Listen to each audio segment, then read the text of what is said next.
Continuing our coverage, Conference USA Media Day. Now we turn our attention to FIU, and the Panthers picked second in the conference this season. Last year set a school record for wins in 2018, going 9-4, won a bowl game for only the second time. And joining us is the head coach and a longtime friend of mine, Butch Davis. Ron, it's great to be with you. Good to see you, buddy. We'll be talking to you in just a couple of minutes. Also joining us, James Morgan. He completed 65% of his passes last year as the quarterback. Good to have you here, my friend. Good to be here.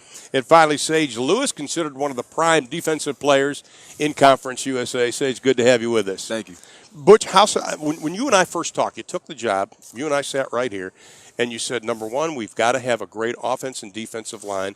But from that time, we all got the sense that you were going to build something special. Yeah. So this is kind of the fruition of hard work and everything else, isn't it? Very much so, Ron. Obviously, to be successful at any level, it's how well do you control the line of scrimmage. That's a big part of it.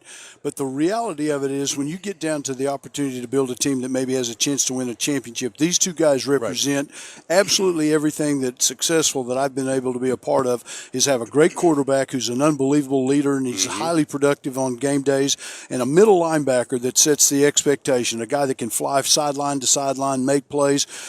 Sage and James are just unbelievable, and we're great to have them at FIU. And I want to go back also to 2017. I save all my notes. My wife thinks I'm going to be on that hoarding show one of these days. You said in 2017 the one thing that stood out to you is the team took ownership of the squad. Yeah. That kind of set the tone, didn't it? Yeah, it really did. And Sage was there, James wasn't. But my very first team meeting, when I met with the team after I'd taken the job, I said, look, every coach is going to want to win. We're going to want to have a high-profile, good football team and stuff. But I said, for us to be successful, the team has got to take ownership of the success of the team. It's going to set the expectations for off-season workout. It's going to look after each other off the field during the off-season and make sure that you take care of your teammates. And, and these guys have done a phenomenal job over the last 2.5 years. Our work ethic and the off-season conditioning program is great.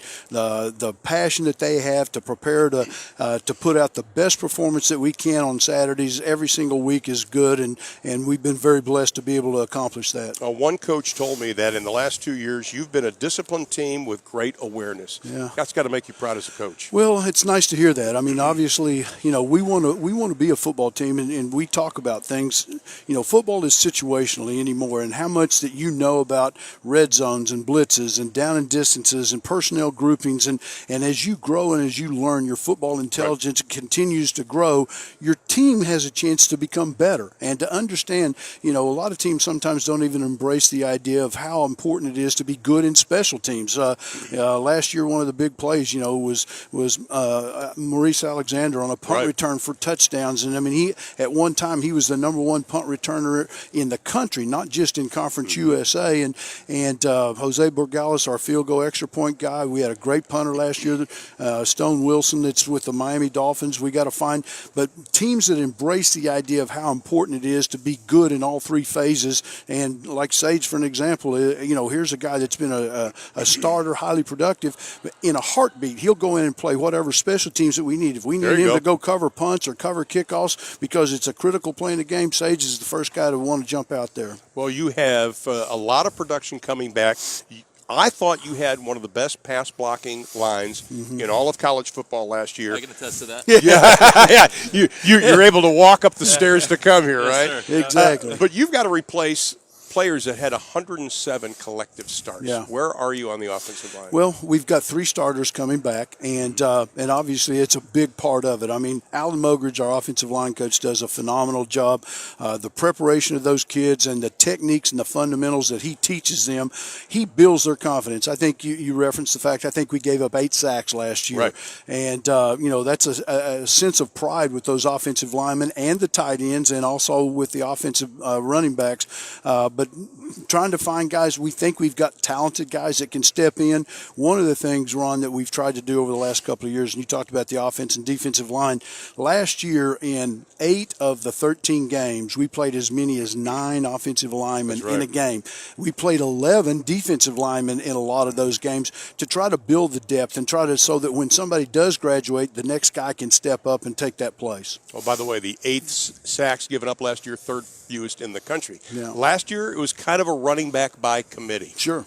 Is there someone zeroed in right now to be the man? Yeah, I mean, obviously, our top three running backs, Anthony Jones and Napoleon Maxwell and Devontae Price, those three guys, it's still a little bit of running back by committee because in the old days when you ran 58 plays on offense, one guy might play 40 of those plays. Well, now we run 75 to 90 plays. There's a lot of opportunities for those guys to get into the game and stuff. And to be honest with you, I mean, if you go back to my days at Miami when we had Willis McGee and Clinton Portis and all those guys. I mean, we had 5 running backs that went on to the NFL.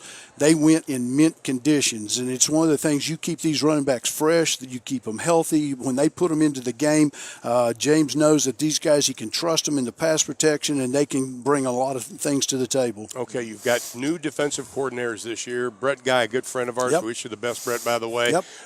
What changes? I think because of the talent that we've got in the back end, I think that we have an opportunity to be a little bit more aggressive than we've ever been in the first 2 years. We've got really good depth at the corner positions. We've got safeties now that have got the ability. They've played. They've started 13 games last year. Some of them started a few games in 2017, so that helps a lot. I think we've got a little bit more of experienced defensive linemen. Some of the kids, Noah Curtis and Kevin Oliver, are guys that they were thrown into the fire as true freshmen. And they really, to be honest with you, they probably shouldn't have played as much as they did. But now, 2.5 years later, now you've got 8 to 9 to 10 kids that you can rotate in, and the talent level doesn't take a dip. You had one of the best secondaries, I think, in the conference, and obviously all in football, to be exact. But one of the things against the run, how were you last year against the run? Because I didn't think you forced a lot of second and longs and third and longs last year. I think that's one of the things that obviously was a huge goal and objective when we went into spring practice, and it'll continue during training camp in August. You really, truly need to be able to control the running game. And there was games, some of them of which we did a very, very good job. And when we did, the results of the games were significantly easier to win. The ones that we didn't, we either lost or, it was a tight fight. But we want to try to be, significantly better in stopping the run. And obviously Sage is a big part of that as the middle linebacker. But the depth and the growth and the development with the defensive line will carry a lot of that. Well, let's talk to quarterback James Morgan. As mentioned, he completed 65% of his passes last year. When you only have 8 sacks, number one, you're standing upright almost the entire game. Yeah. What does that allow you to do more of? Okay, you don't have to run around. Right. So first of all, I'd like to just kind of piggyback off the statistic that you pointed out before. Right. So we were 3rd in the nation. I think the first 2 were something like, don't quote me on this, but like Air Force and Army. So Who don't we're throw the primarily ball. exactly Who don't throw the right. ball, yeah. So no, it's fantastic when you have a line that is so devoted to it as our guys are. It makes it extremely easy to be able to get back there and like you said, have time and be able to get in a rhythm and let our receivers get open. Well, I see Max Starks, who does play for the Steelers, standing over here. He does color. Okay. The way you're coming across, now his job's in jeopardy. Just for the sake. Okay, we'll give you this year, but next year, There you go. Yep, all right. Okay, talk about Maurice Alexander. Led the team in receptions with 40. Austin Maloney had 30. Yep. The fact you had that type of weapons at your disposal. Oh, I mean, it makes it so easy as a quarterback, and I could talk about Hard and all those guys all day because it's like you'll throw a little bubble route, right? It's at the line of scrimmage, and they'll take it like 80 yards. It's 80 yards on your thing, but it's like, all right, thanks, Hard, I'll get you, a dinner later.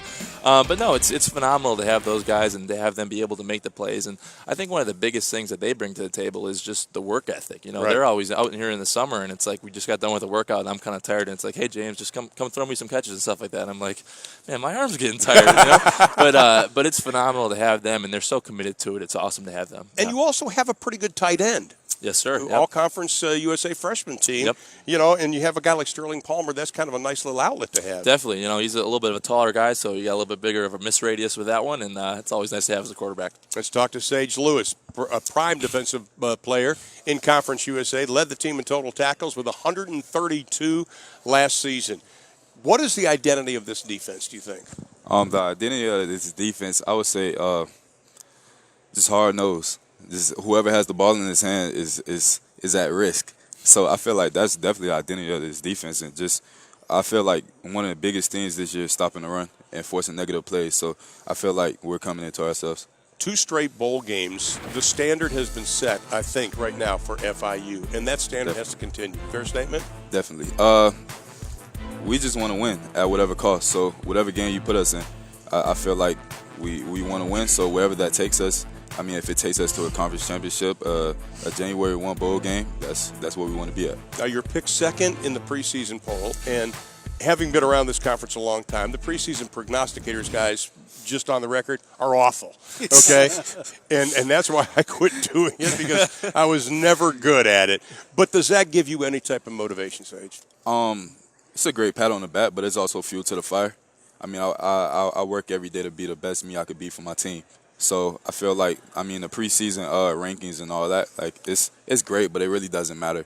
So it's all. Yeah, I don't know. I don't even know. You like hearing that as a coach, right? Absolutely. But we learned the last 3 years. I think in 2017, a lot of the magazines said we were going to win. We were going to win 3 games, and then last year it was 4 or 5 games, and so they've already learned that, hey, whatever the prognosticators say doesn't make any difference. It's all about us and how we prepare to get ready for the season. I've picked you to win it every year. Appreciate it. Okay, I lied. My bad.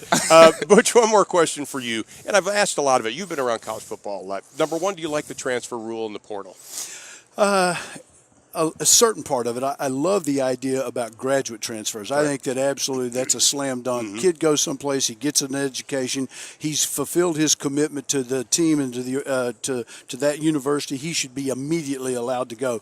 The portal thing, I think one of the things that happened is a lot of the students didn't really understand the negative aspect. They saw 3 or 4 kids that filed for the portal, they got a chance, they went to some of the schools, and it looked like a great thing. But back in January, when there was like 2,800 kids in the portal, and there was only 300 scholarships available. So where are those 2,500 kids? Where are they going to land? They have no place to go to get a college education. So I think there needs to be some tweaks to it. I think that if a kid makes a decision and he wants to change because of whatever reason, he should be, but I'm not sure that they should be immediately eligible. And finally, the targeting rule, now they're going to use replay. Good thing. I love it. Yeah, because last year I see Sages over here. We had 3 times when we had safeties that got either thrown out or rejected out of the game, and then you looked at the film and they didn't even hit the guy. I mean, they actually missed him. And so I like the idea that now that it's subjective to replay. Butch, always a pleasure, my friend. Thank you. Gentlemen, best of luck to you. Look forward to seeing you in the season. Stay healthy.